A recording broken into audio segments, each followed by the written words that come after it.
Witam serdecznie dzisiaj o poranku. Jaka będzie inflacja w USA? Najnowsze prognozy. To jest temat przewodni tego wpisu. Oczywiście na samym początku zachęcam do subskrybowania, dodawania komentarzy i dawania lajków. Jeżeli uważacie, że te materiały niosą dla Was jakąś wartość, a tych wszystkich, którzy chcą śledzić mój portfel w edycji lutowej, zachęcam do wysłania specjalnej wiadomości. Adres e-mail poniżej, a będziecie otrzymywać wiadomość z informacjami, jak modyfikuję mój portfel w zależności od zmieniającej się sytuacji rynkowej następnego dnia na indeksach giełdowych, na Forexie, na surowcach, na obligacjach, a nawet na Bitcoinie. Zapraszam, zachęcam i zaczynamy.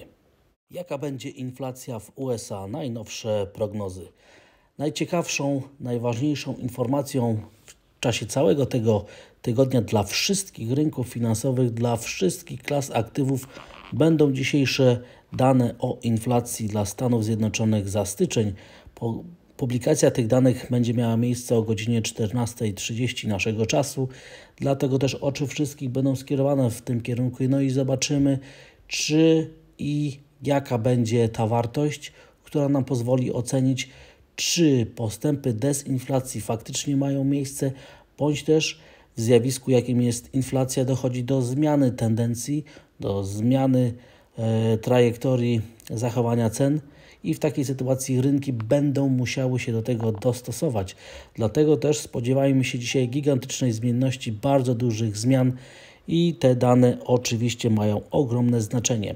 Punktem odniesienia do tego, jak rynek będzie oceniał te dane makroekonomiczne dla każdego z nas, będzie zachowanie rentowności amerykańskich obligacji, czyli rynkowej stopy procentowej, która jest bardzo czuła na to właśnie, jakie będą perspektywy inflacyjne, jakie będą perspektywy zmiany cen w Stanach Zjednoczonych. Dzisiaj widzimy o poranku w Europie, że rentowność 3,70% to punkt odniesienia i prawdopodobnie doczekamy na tym miejscu do godziny 14:30, a później będzie gigantyczna zmienność. Jeżeli zobaczymy po godzinie 14:30, że rentowność idzie w górę, czyli jest coraz wyższa, będzie to bardzo negatywna wiadomość dla ryzyka, czyli dla indeksów giełdowych, dla surowców, dla Bitcoina, dla rynków emerging markets i dla wszystkich innych walut poza amerykańskim walutą.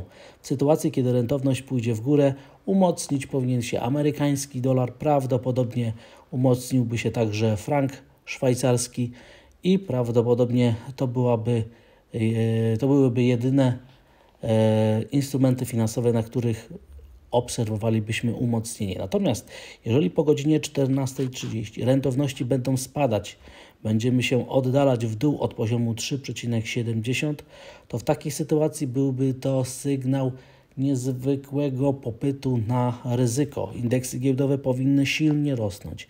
Powinien zyskiwać Bitcoin, powinna być presja na kupowanie surowców, powinny zyskiwać rynki emerging markets, czyli między innymi giełda papierów wartościowych w Warszawie, umocnić powinien się złoty i powinna być to niezwykle optymistyczna informacja, która z kolei powinna dać paliwo na następne co najmniej 3 tygodnie do danych z rynku pracy w Stanach Zjednoczonych za luty, o tym, żeby następowała następna fala zakupów ryzyka, wszystkich aktywów ryzykownych, żeby tendencje, które są obserwowane od początku stycznia tego roku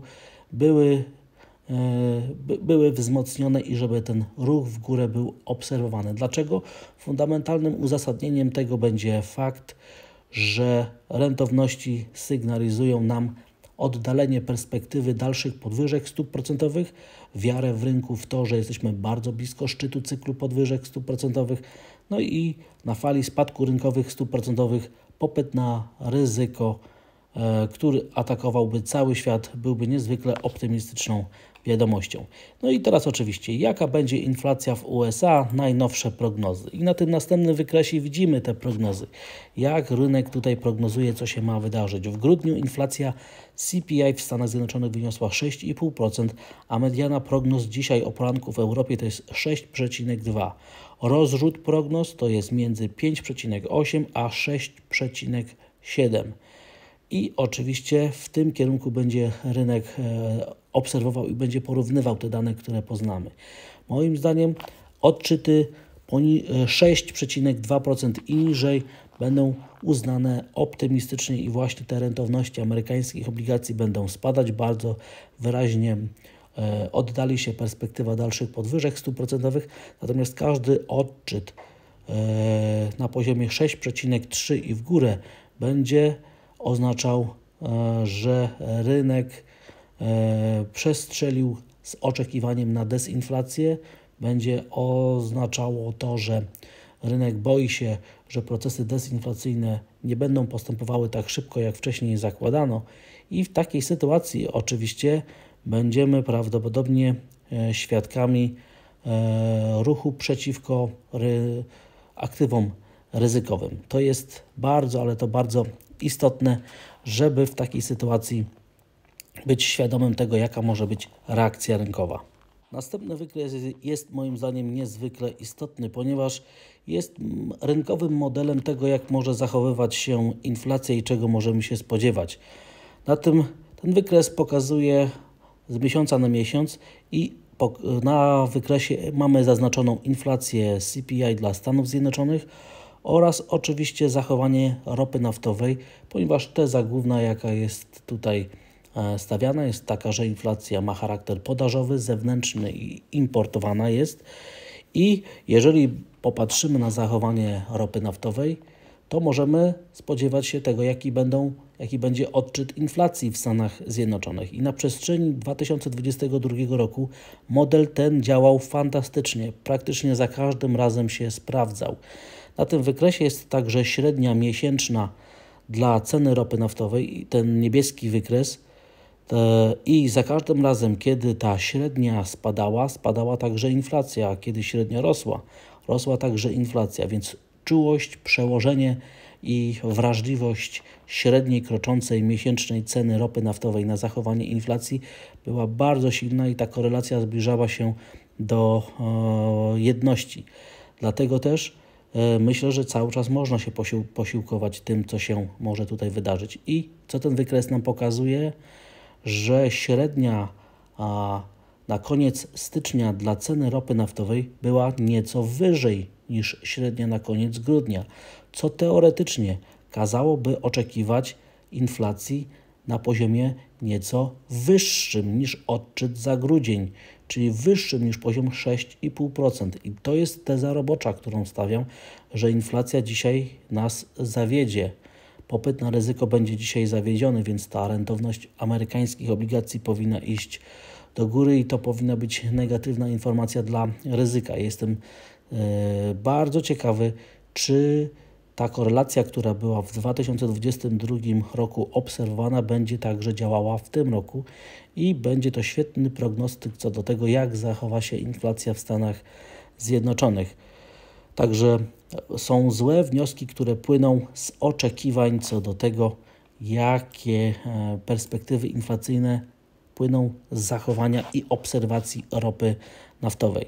Złą wróżbą dla inflacji w ogóle generalnie na przestrzeni następnych miesięcy są historyczne uwarunkowania, które z lat 70. sygnalizują nam, że jeżeli inflacja w Stanach Zjednoczonych przekraczała 8%, to bardzo trudno było ją wyhamować. Zachowywała się ona odwrotnie niż zakładały teraz optymistyczne prognozy, więc jak widzimy pojawia się także sporo głosów o tym, że nie będzie aż tak łatwo zwalczyć tej inflacji. Dlatego też rynek jest strasznie podzielony podczas dzisiejszego dnia. Znacząca część uważa jednak, że inflacja spadnie, a są także spore głosy, które mówią, że inflacja w USA będzie negatywnie oddziaływała, będzie negatywnie skierowana na wektorze i oczywiście będzie to powodowało wielkie zmiany na wszystkich klasach aktywów, ponieważ rynek jest teraz niezwykle czuły. Słowo dezinflacja to jest ekonomiczne słowo roku i inwestorzy są na to niezwykle wrażliwi, będą się bardzo dynamicznie dostosowywać do wszystkich odczytów i perspektyw, zwłaszcza inflacji na całym świecie, więc bądźmy dzisiaj gotowi na to, że najnowsze prognozy dla inflacji dają nam perspektywę ku temu, żeby dzisiaj obserwować ogromną zmienność na praktycznie wszystkich klasach aktywów. Będziemy także patrzeć na zmianę implikowanej stopy procentowej. Punkty odniesienia na teraz to jest 5,19 dla stopy procentowej w Stanach Zjednoczonych w szczycie, a dla strefy euro w szczycie ma być 3,57. I oczywiście także te zmiany będą bardzo powiązane z tym, jak zachowa się ta rentowność amerykańskich obligacji.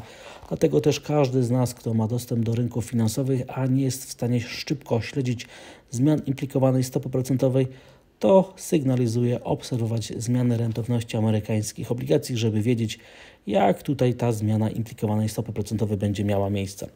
I oczywiście powiązanie rentowności amerykańskich obligacji z tym, jak zachować się amerykański dolar, będzie rzutowało na takie instrumenty finansowe, jak przede wszystkim złoto. Jeżeli dzisiaj inflacja zawiedzie, będziemy świadkami gigantycznych spadków cen złota. Natomiast jeżeli inflacja będzie niższa niż zakładały prognozy, to powinniśmy wrócić w rejon $1900 i ruszyć w górę. Znowu amerykański dolar i rentowności to jest także czynnik, który wywoła ogromną zmienność na parach związanych z jenem. Jeżeli inflacja będzie wyższa niż zakładały prognozy, powinniśmy być świadkami mocnych wzrostów wszystkich par związanych z jenem, przede wszystkim pary dolar do jena. Natomiast jeżeli inflacja będzie niższa, no to powinniśmy być świadkami umocnienia jena japońskiego, ponieważ rentowności amerykańskich obligacji bardzo silnie spadną. A sam euro-dolar, jeżeli dzisiaj inflacja będzie wyższa, to powinniśmy już bardzo dynamicznie przebić poziom 1,07, ruszyć w kierunku poziomu 1,05. Natomiast jeżeli inflacja będzie niższa, no to w takiej sytuacji powinniśmy być świadkami wejścia nad poziom 1,08 i zakończenia całej korekty, którą teraz obserwujemy na wykresach.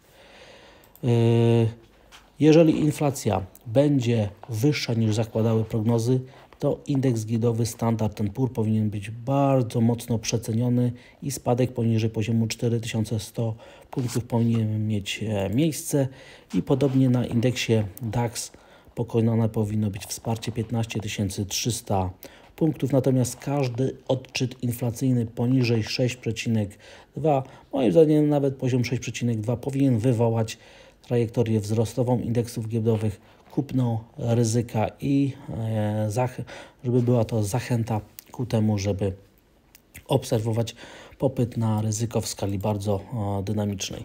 Oczywiście inflacja niższa niż prognozy powinna doprowadzić także do wzrostu Bitcoina, a inflacja, która byłaby wyższa niż poziom 6,2 powinna doprowadzić do mocnych spadków cen Bitcoina. Korelacja z zachowaniem indeksów giełdowych jest po prostu tutaj bardzo mocno widoczna i bardzo podobnie z zachowaniem ceny miedzi. Im inflacja wyższa, tym gorzej dla ceny miedzi, a im inflacja niższa, tym większe prawdopodobieństwo, że miedź wyjdzie nad poziom $9000. Natomiast dane dla ropy naftowej są generalnie neutralne i tutaj nie spodziewam się jakiejś większej aktywności. No i teraz z innych ciekawych danych, które dzisiaj poznamy, ale o zdecydowanie mniejszym znaczeniu, będą to dane o dynamice wzrostu PKB dla strefy euro w czwartym kwartale. To są dane wstępne, jednak oczywiście będą one przyćmione tymi z godziny 14:30. No i podsumowując, ja osobiście spodziewam się danych bardzo zbliżonych do prognoz, ale oczywiście jestem gotowy na każde odczyty.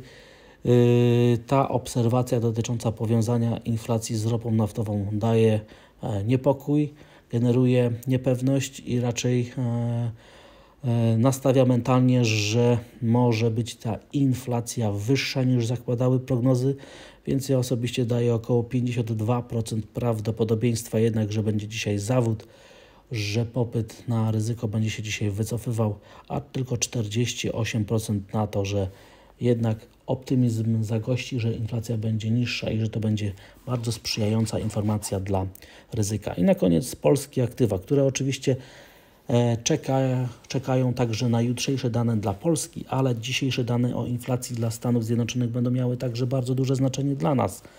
Im niższa inflacja, tym większy popyt na ryzyko na polskie aktywa, czyli im niższa inflacja, tym silniej powinny być kupowane polskie obligacje, powinny być